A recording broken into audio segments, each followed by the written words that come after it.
Snacks ബോക്സിലേക്ക് പെട്ടെന്ന് റെഡിയാക്കാൻ പറ്റിയ ഒരു ഐറ്റമാണ് കേട്ടോ കായ്പോള എന്ന് പറയുന്നത്. കുറച്ച് ഇൻഗ്രീഡിയൻസ് മതി, വളരെ കുറഞ്ഞ ടൈമും മതി.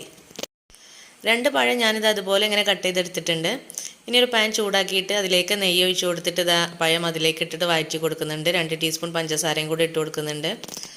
മിക്സിയുടെ ജാറിലേക്ക് 2 കോഴിമുട്ട പൊട്ടിച്ചൊഴിച്ച് കൊടുക്കുന്നുണ്ട്.